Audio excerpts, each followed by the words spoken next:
Well, hello, lovely listeners. Today I am talking to the wonderful Terry Tucker. Terry is out in Colorado. Terry will teach you how to achieve your uncommon and extraordinary life when everyone else just seems to be getting by, which is music to my ears, especially with the title of my podcast. Terry has reinvented himself, should I say, many, many times.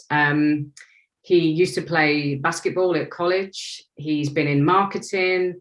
He's been in hospital administration, customer service manager, police officer. Yes, police officer, where he was a SWAT hostage negotiator. That sounds very exciting. And so, yeah, he's always took on a lot of new challenges. But his greatest challenge really began in 2012 when he was diagnosed with a rare form of cancer called, I'll let you pronounce it, Acral Lentiginous Malignant Melanoma. Thank you. I've never heard of that one. Which actually started on the bottom of his foot. And obviously that began a journey for Terry that completely changed his life, I would imagine, forever. So Terry, welcome. Thank you so much for being here. It's an absolute pleasure to meet you and to hear your story. Well, thank you, Mel, and I'm looking forward to talking with you. Brilliant. Terry, the usual format for these podcasts is I love to know more about people's backstory and what drove you to become all those things that you became, and why did you change careers so often? How the hell did you end up in the SWAT team? And, and then obviously the pivotal moment of cancer and how obviously that then changed your life almost 10 years ago, really. So yeah, over to you, Terry. I'd love to hear a little bit more about you. Sure. So I'll try to give you the condensed version.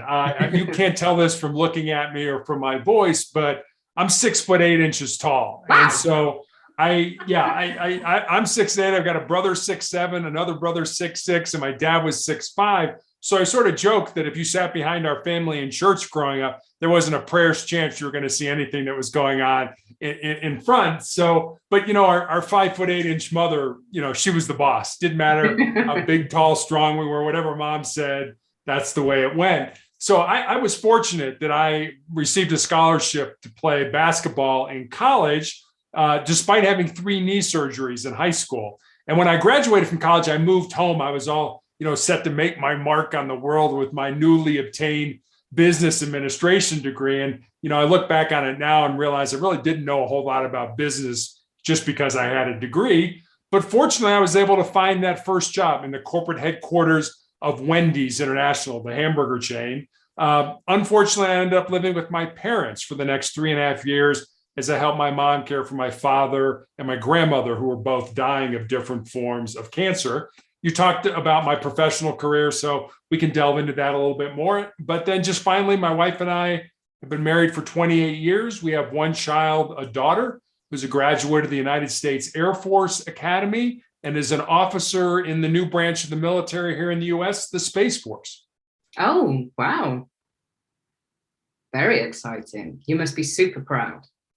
Incredibly. I mean, she's a young lady that, when she was in middle school, between 7th and 8th grade, was diagnosed with all kinds of learning disabilities and things like that. And, really worked hard to figure out, I guess, to play to her strengths. How do I learn and things like she learns with color, she learns with music and things like that. And, when you go to the Air Force Academy, they don't give you any accommodations. It's like you're just lumped in with everybody else and it's sink or swim. But I'll tell you, my wife and I were incredibly proud on that day in May back in 2019 when she walked across the stage, got her diploma, and shook hands with the President of the United States. Oh, wow. Mr. Donald Trump. It was at that time. Correct. Yeah. Cool. Oh, right. Okay. So, all right. So can you tell us a little bit more about sort of Terry, the younger man, and sort of what drove you, what made all of those changes of career? Was it boredom or was it something else that was driving it? It was actually something else. I always felt my passion was to be in law enforcement. And fortunately or unfortunately, my grandfather, my dad's dad, was a Chicago police officer. Chicago, one of the largest cities in the United States. He was a Chicago police officer from 1924 to 1954, and was actually shot in the line of duty with his own gun. It wasn't a serious injury. He was shot in the ankle. But my dad always remembered the stories that my grandmother told about the knock on the door of, Mrs. Tucker, grab your son, come with us, your husband's been shot. I mean, and let's face it, trauma medicine in 1935 was much different than trauma medicine in 2022. So when I expressed an interest in sort of following in my grandfather's footsteps, my dad was like, oh, absolutely not. You're going to go to college. You're going to major in business. You're going to get a great job, get married, have 2.4 kids and live in the suburbs and live happily ever after. But that's what my dad wanted me to do. So I had a choice when I graduated from college. I could go blaze my own trail and say, sorry, Dad, I'm going to go be a policeman. Or out of love and respect for him, because he was sick and he was dying, I could go into business. And I chose to do that. So if you look at my resume, my first 2 jobs are in business. And I sort of joke, I did what every good son did. I waited till his father passed away, and then I followed my own dreams. So that was kind of, if you understand the backstory, it makes a little more sense now as to why I started off in business and then eventually pivoted to be a police officer. Yeah. Okay. So the stuff that you did prior to that, was it just you passing time? Did you enjoy it? What did that time feel like, knowing that you weren't really doing what you wanted to do? I mean, I was really caught up in, my grandmother and my dad were, they were living in the house with us. They were both dying of cancer. So there was a lot of, angst about, surgeries, doctor's appointments and all that kind of stuff. So that was really the main focus. The jobs were, the job at Wendy's was great, learned a lot, was at Wendy's kind of in the heyday of fast food, so to speak. And then when I switched to healthcare administration, that was also a lot of fun. I worked at a very large hospital, 5,000 employees, 1,100 beds, and worked with some great people. But it just wasn't my passion. It just wasn't in my heart. I tried to do the best job I could, but I always had this longing of, I'm not supposed to be doing this. I'm supposed to be doing this over here. So it was good in that I learned a lot and I developed some maturity and some life experience, so that when I became a police officer, I think I was more effective at it because I was older and I sort of had, some tools in my toolbox that a lot of the younger officers didn't have. Okay. Yeah. So talk us through then that transition from business into the police. Yeah, it's actually kind of I don't know, funny is the word, but it is kind of a funny story. My wife and I had recently gotten married, and we'd moved to California, and a circular came in the mail, and I was just leafing through it, and it was from the local community college. And I found this class that said, if you take this class and successfully complete it, you can apply to be a reserve police officer at any agency within the state of California. So my wife had married me when I was a hospital administrator, suit and tie kind of guy, 8 to 5, Monday through Friday. And so one night at dinner, it was like, how do you broach that subject? It's like, I'd like to entirely pivot in my life and work nights and get shot at and do all this other kind of stuff. But my wife was incredible. She said, go ahead and take the class, see how it goes. I did take it. I got on with the Santa Barbara City Police Department, and I would work all week at my regular job. And then on Fridays, I would come home after work. I would put on my uniform. I'd go to roll call, and then I'd work all night, having not slept, and get home at 7 o'clock in the morning. And my wife used to say, you would come in exhausted, but with this big grin on your face. Mm-hmm. And she said, I knew that was probably the direction your life was going to go. So when our daughter was born and we moved to Ohio, another state in the United States, I said, hey, I want to do this full time. This is my passion. I sort of dipped my toe in the water in California. Let me see how it goes. I loved it. So let's do it full time. And my wife was incredibly supportive of me. And, there were some interesting times, being an undercover drug investigator, working on SWAT and things like that. I mean, that's not your typical, police officer duties. So it was great. And she was very supportive. So just so I can paint the picture a bit more fully, you were in California. So are you originally from California? No, I'm originally from Chicago. Right. Okay. So how come you were in California? So my wife has always been the primary breadwinner in the family. She's in the financial management business, and she got an opportunity to work with a company in California. So we moved to California. I mean, we were young. We just got married, no kids. Like, let's go have some fun and see what happens. Yeah. So then, and then from there you went to I can't even say. Ohio. Thank you. Was that to follow a job, or was that you were just moving anyway? Yeah. That was my wife's job. Yeah. I mean, our daughter had been born. I mean, we were out in California. We had no support system there. All our family was back in the Midwest part of the United States. So my wife got a job in Cincinnati, Ohio. And so we moved back there just to be kind of closer to family. Yeah. Okay. So, and that's where you decided you were going to become a police officer. Correct. So, so how long did you do that? Are you still doing that? I didn't. I did it for about 10 years. And then my wife lost her job in Cincinnati. So we had to move again. We moved to Texas. And the way law enforcement works in the United States is that every state regulates their individual departments. So just because you were a police officer for 10 years in Cincinnati, when you move to another state, you have to start all over again. You have to go through their academy. You're down at the bottom of the barrel. I was a sergeant by that time. And I can't remember how old I was. I mean, it was well into my 40s. I'm like, I just don't want to go back through the police academy, be the rookie, on the job when I've got all this experience. So I decided to start my own school security consulting business. And I was also coaching girls' high school basketball. I was able to coach my daughter. My daughter, fortunately or unfortunately, got my height. She's 6'2". So wow. It was a great opportunity for us to spend some time together. Although, me being her coach, I'm not sure she'd tell you that was the greatest experience she ever had in the world. So is there any sort of stories from when you were in the SWAT team, if that's the right phrase to use, that you'd like to share? Any sort of hairy moments for you? I mean, I'll tell you a couple. There was one. This was kind of a really funny story, and this is totally not typical of what we usually dealt with. But we were not a full-time SWAT team. Again, I'm going to date myself. We carried pagers at the time, and when the pager went off, we went to the scene of where this was. Well, I happened to be working that night, and so I was able to get there fairly quickly. And I was talking to the uniform officers in the district that we were in. I'm like, what's the deal? And he's like, well, this guy's drunk. He's barricaded himself in the house with a gun and his wife.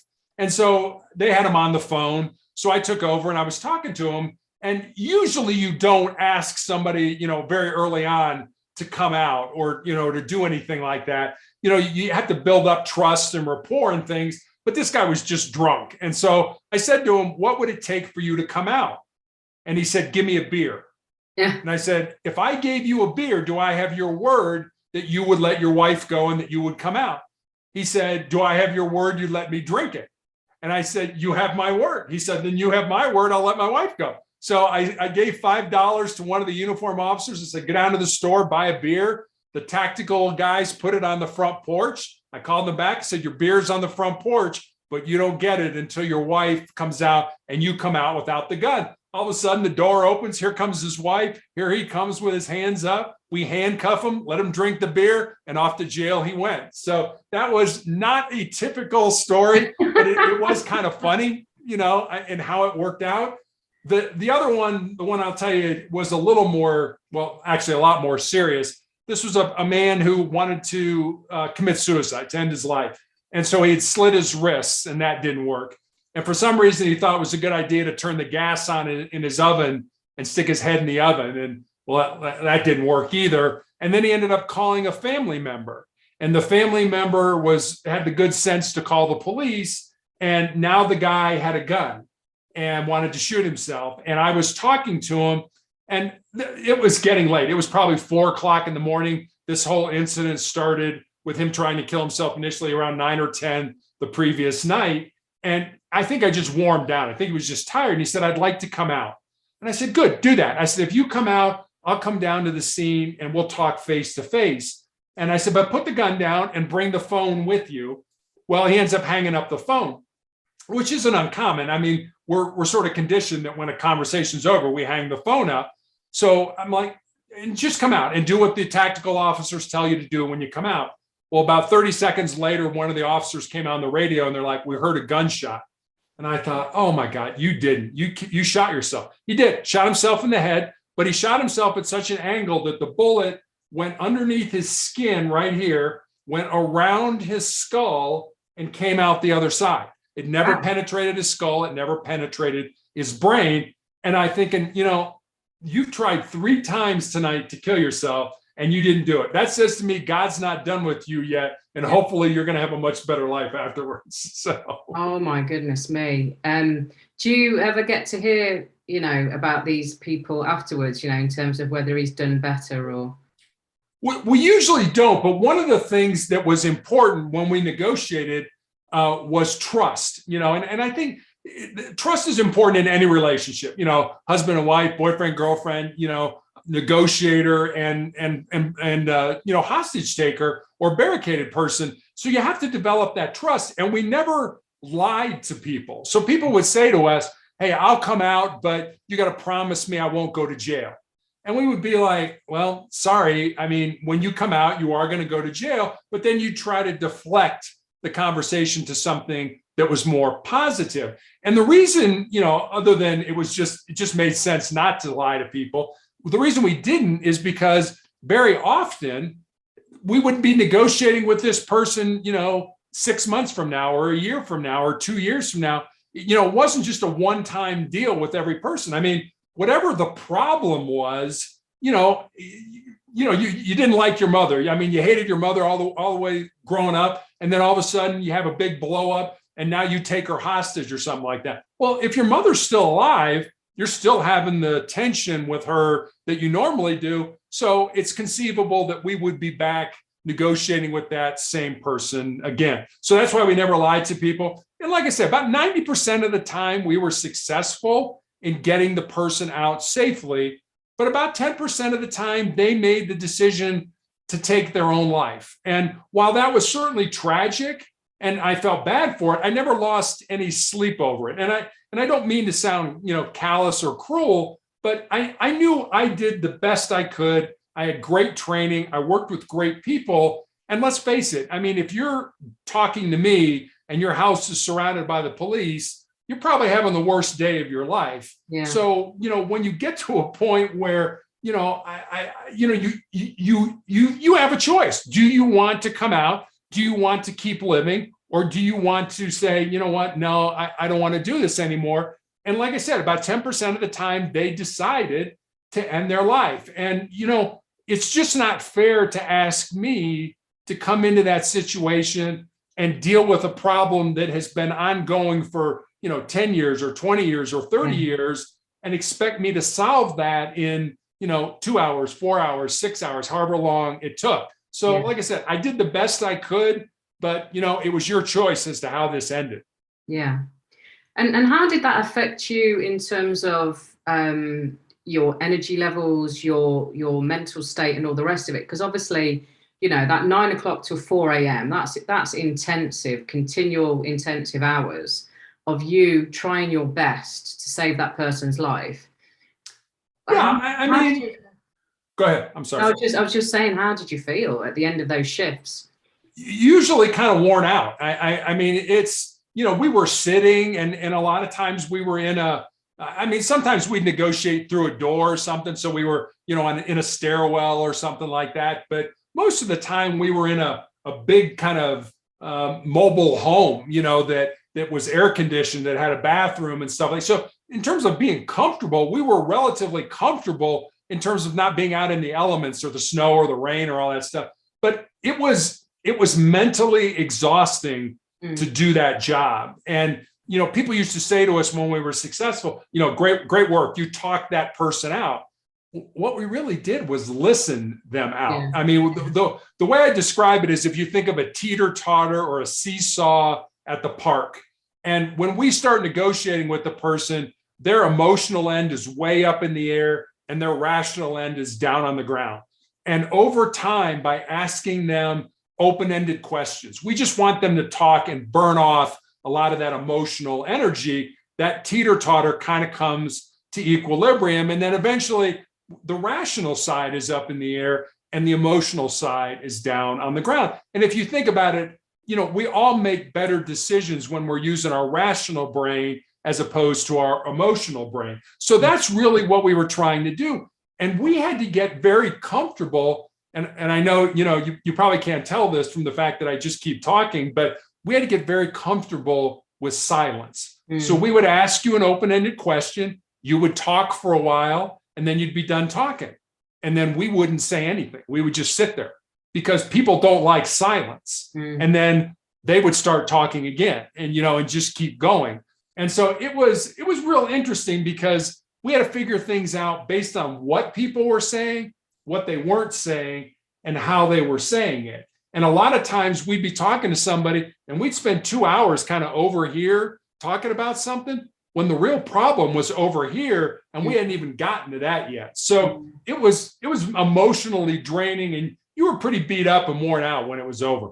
Yeah, I can imagine.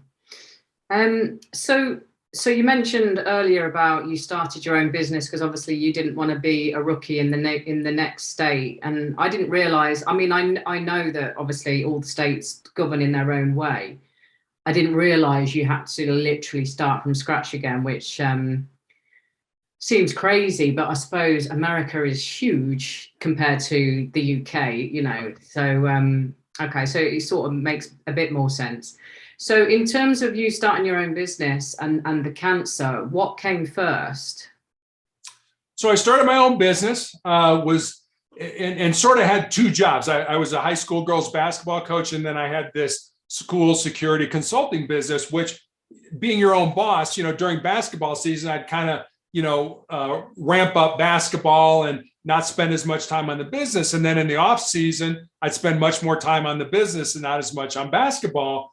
So I was sort of doing both, but it was really during basketball season that my cancer started. I had a callus break open on the bottom of my foot, right below my third toe. And initially I didn't think much of it because as a coach, you're on your feet a lot.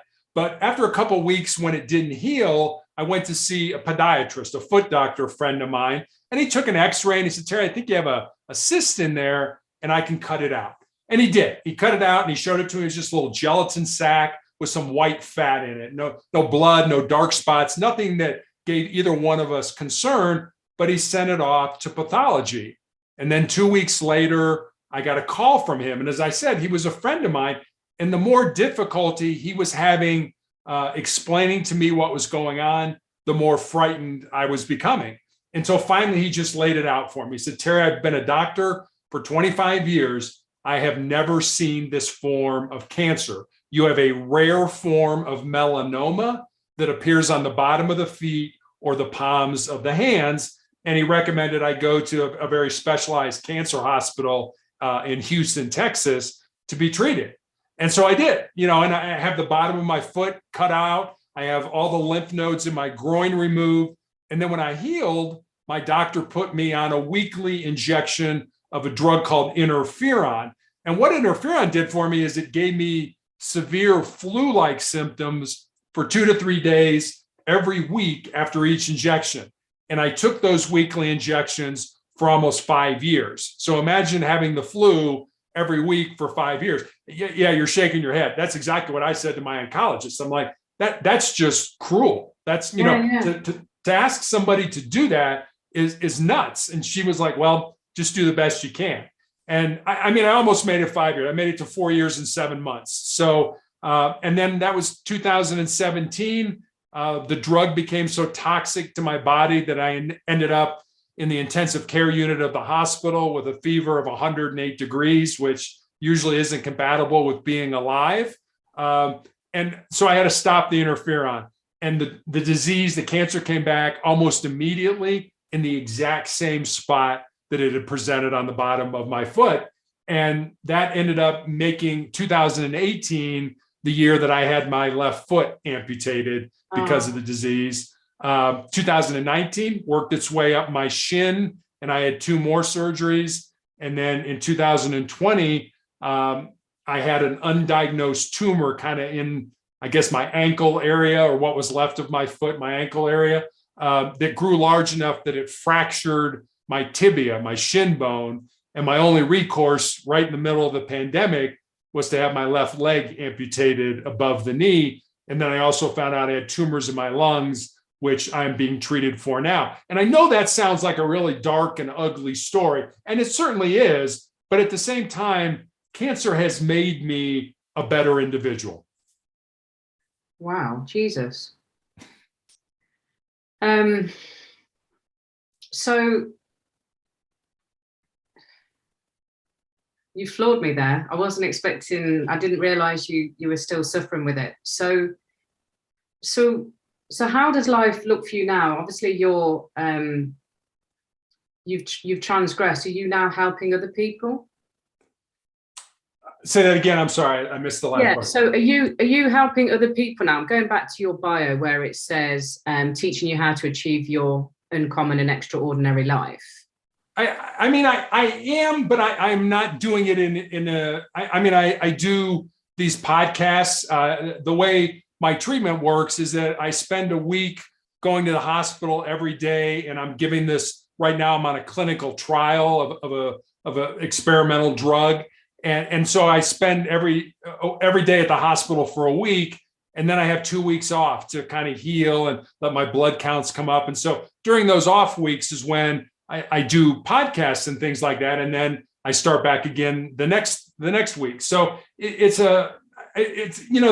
I've always said there's a big difference between living and not dying. And I've really kind of felt that I've been in this sort of not dying point of view for a number of years. And I've been on this clinical trial drug for about 16 or 17 months now. 3 of us started on it.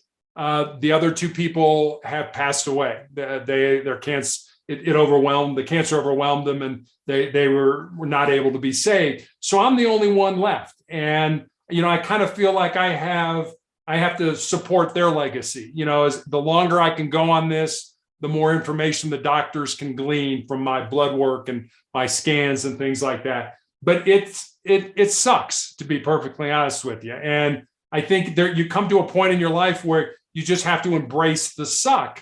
And one of the things that I think, playing basketball, and I started when I was 9 and all the way up through when I graduated from college, one of the things that team sports teaches you is the importance of being part of something that's bigger than yourself. And you realize on a team that if you don't do your job, not only do you let yourself down, but you let your teammates down, your coaches down, your fans down, et cetera. And if you think about it, the biggest team game that we all play is this game of life. So this drug may not save my life, but it may save somebody else's life, 5 years from now or 10 years from now, long after I'm gone. And if that's the case, then to me, that makes my life even have that much more meaning. Yeah. I understand what you mean. When you said cancer has changed your life or changed you for the better, what do you mean by that? Well, I think that I'm a more caring person now. I think I've really been able to focus on what's important in life. When you're young, you want things to happen. You want to blaze your own trail. You want to make things happen in your life. And you realize, especially when you get to the point in the life where I am, that, money, power, influence, where you live, what kind of car you drive, none of that matters. None of that is something that you can take with you beyond the grave. And it's kind of funny, when I had my leg amputated, actually, before I had my leg amputated, I went with my wife to the mortuary and to the cemetery and to the church, and I planned my funeral. And, I go on these podcasts and I talk about motivation and continuing to move forward. And so I got some brushback from people, who listen to my podcast and are like,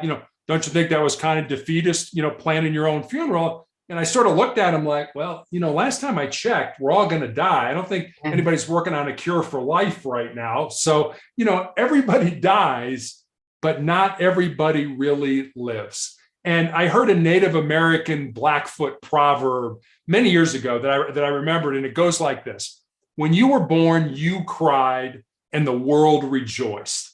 Live your life in such a way so that when you die, the world cries and you rejoice.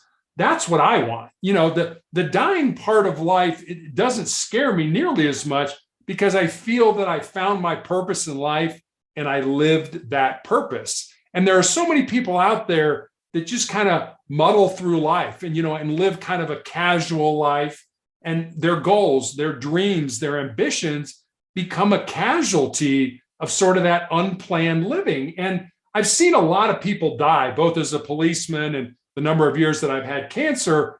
And I'm going to make a huge generalization here, but the people that I think that die, what you and I would probably call peaceful deaths, are the people that found their purpose in life or did something with their life. Whereas the people who, go kicking and screaming, they want another month or they want another year, those are the people that never seem to have done anything with their life. So I think it's important to find your purpose in life. And when you do that, death doesn't become nearly as scary as those people who really don't do anything with the time they've been given. Yeah. Yeah, I couldn't agree with you more. Purpose is something that's close to my heart. I'm a life purpose coach. So, I found my purpose. My purpose is in helping people through coaching. And that was something I always probably knew for years and years and years, but got sidetracked, as we all do. But yeah, thank you for sharing that, because there are, like you said, there are so many people that are just putting up, not happy. Even the ones that are loaded and look like they're successful, they're not happy, because they're coming from a place of ego as opposed to a place of purpose. So just a slight aside, in terms of, obviously you're on this trial drug, do you look to alternatives? Do you look to natural therapies? Do you look to holistic stuff? Or are you just very much in the Western medicine? I'm yes and no. I'm very involved, I guess, for lack of a better word, in my own healthcare. I want my life to be shaped by the decisions that I make, not the ones that I don't make or the ones that other people make for me. And, I understand that there are a lot of people, I get cancer, I turn everything over to somebody who has a bunch of initials after their name. And that's great. But, I always am asking my doctor why, well, why are we doing this? And, I'll read up on things. And so there were a couple months ago, somebody said, you know what, you ought to do a high intense vitamin C therapy. And I'm like, okay, researched a little bit, thought, okay, this is good. I like this. But I have access to a pharmacy oncologist. So this is a person that understands drug interactions from a cancer point of view. So I went to her and I said, name's Christina. I said, Christina, what's the deal here? Can I take this vitamin C therapy? And she said, well, let me research it. I'll get back to you. And she said, no, don't take it. She said, you can take it. It's not going to hurt you. But what it's going to do is it's going to decrease the effectiveness of the drug that we're giving you. So, you can do it, but why are you going through all this pain if the drug you're not going to get the best benefit out of that drug? So I'm like, okay, that makes sense. The science says, yeah, probably not. I won't do that. And then I read another article, I think it was last month, about these scientists in Portugal who were using DHA, which is a fatty fish acid that's supposedly good for your heart. And what they found was that these DHA molecules were acting as like Trojan horses to the cancer cells, that the cancer cells would pick them up and then they would explode because the DHA was having that impact on them. So I went back to my oncologist, the pharmacy oncologist. I'm like, hey, what about this? Maybe we should look at that. Let me get back to you. She went and researched it. And she said, no, don't do that, because DHA has a tendency to increase bleeding in the body. And I am already on a blood thinner for a blood clot I had in my lung as a result of some therapy I had back in 2017. So she said, you're already on blood thinners. If you take this, you'll be that much more susceptible to bleeding, to a stroke or something like that. So don't take that. So I ended up not taking it, but there was reasons behind it. There was science behind it. And I mean, I spend probably an hour every morning in prayer. I've always been very religious. So from that aspect, I do that. So I guess, I'm not opposed to anything that I think makes sense, as long as there's, some science behind it, as long as things make sense. And I'm not just, I'm going to go out and eat a pine tree or something like that. Well, why? Well, I don't know. Somebody said it was, whatever that ends up being. So yeah, I guess I'm open to both. And I have what I eat is very controlled.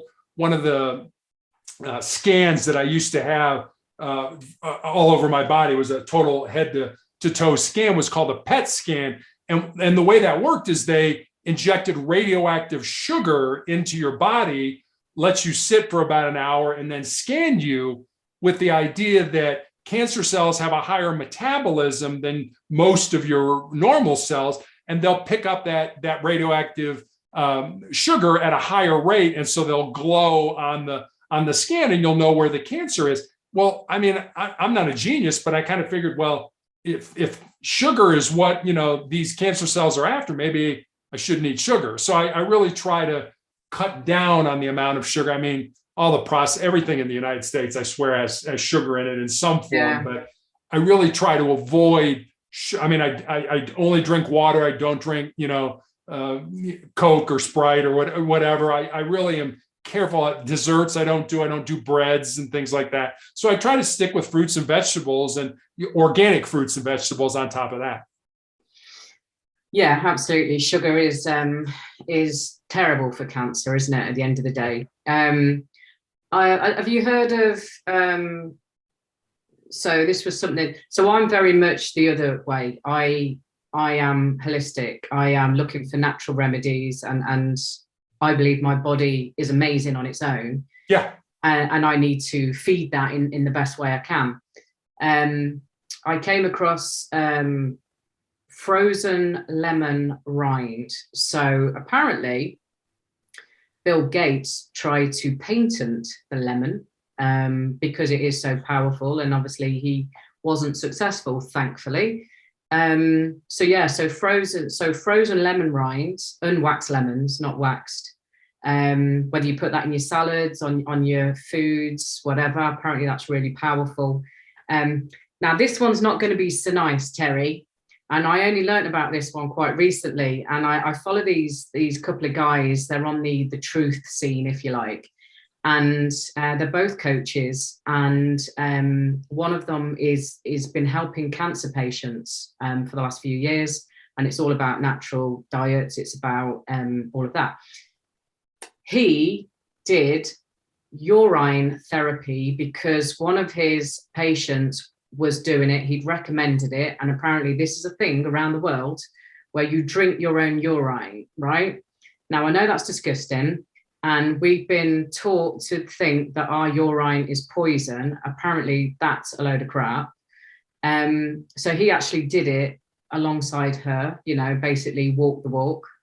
And that was it. It was urine fast, basically. He did it, I can't remember how many days. I think it was 30 days.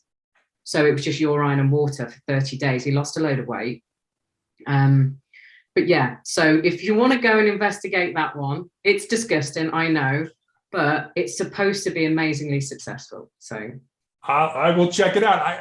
The lemon part, I do. And I guess that's something I should have said also. I mean, every morning before I eat breakfast, I take a glass of warm water and I put in a teaspoon, and this is hard to swallow, cayenne pepper.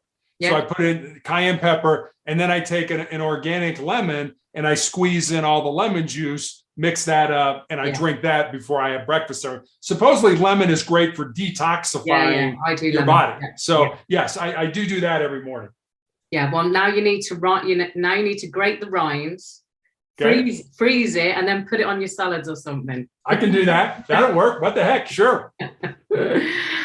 Oh, wow. Terry, thank you so much for your honesty. I am in awe of your big smile and your enthusiasm, given everything that you've been through. I mean, you're 6'8", I'm 5'1". Can you imagine what we look like stood next to each other? Yes. And thank you so much for wanting to do this podcast, because cancer is rife, isn't it? Let's be honest, you know, all different types of cancer are out there, and it just seems to be growing daily. If anybody's listening to this that can get any kind of comfort or inspiration from your story, then it's a story well worth telling. Is there anything before we finish before I say that, if anybody wanted to reach out to you, Terry, where would be the best place? So I have a blog called Motivational Check. So motivationalcheck.com. I put up a thought for the day. You can get access to my social media sites. You can leave me a message. Motivationalcheck.com will get you to me. Perfect. And I'll put that in the show notes as well.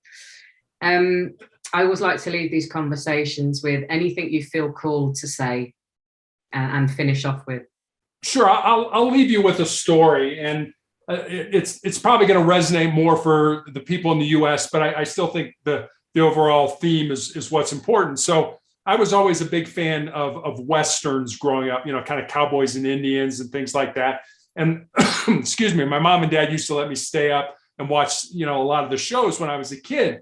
In 1993, the movie Tombstone came out, and it was kind of a blockbuster. It starred Val Kilmer as a man by the name of John Doc Holliday and Kurt Russell as a man by the name of Wyatt Earp. And it was an international, you know, blockbuster. Most people have seen it. But Wyatt Earp and Doc Holliday were two living, breathing human beings who walked on the face of the earth. They're not made up characters just for the movie. And Doc was called Doc because he was a dentist by trade, but pretty much he was a gunslinger and a card shark. And Wyatt had been a lawman his entire life. And these two men from entirely opposite backgrounds formed this very close friendship. And at the end of the movie, Doc Holliday is dying at a hospital in Glenwood Springs, Colorado, which is about 3 hours from my house. The real Doc Holliday died in that hospital, and he's buried in the Glenwood Springs Cemetery. And Wyatt at this point in his life is destitute. He has no money, he has no job, he has no prospects for a job. So every day he comes to play cards with Doc, and the two men pass the time that way. And in this final scene in the movie, they're talking about what they want out of life. And Doc says, you know, I was in love with my cousin when I was younger, but she joined a convent over the affair, but she's all that I ever wanted. And then he looks at Wyatt and he says, what about you, Wyatt? What do you want? And Wyatt says, well, I just want to lead a normal life. And Doc looks at him and says, there's no normal, there's just life, and get on with living yours. Mel, you and I probably know people that are sitting out there listening to us, or that we know personally, that are like, you know what, when this happens, I'll have a normal life. When that happens, I'll have a significant life. When this happens, I'll have a successful life. I guess what I'd say to your audience is this: don't wait. Don't wait for life to come to you. Get out there, find the reason you were put on the face of this earth, and live that reason. Because if you do, I'm going to promise you two things at the end of your life. One, you're going to be a whole lot happier. And two, you're going to have a whole lot more peace in your heart. Oh, wow. Wow. Thank you so much, Terry. That is very, very profound and hit me right in the heart. So thank you so much. It's been an absolute pleasure to meet you. Thank you, Mel. I've enjoyed talking with you. And I wish you all the health and peace in the world. Thank you.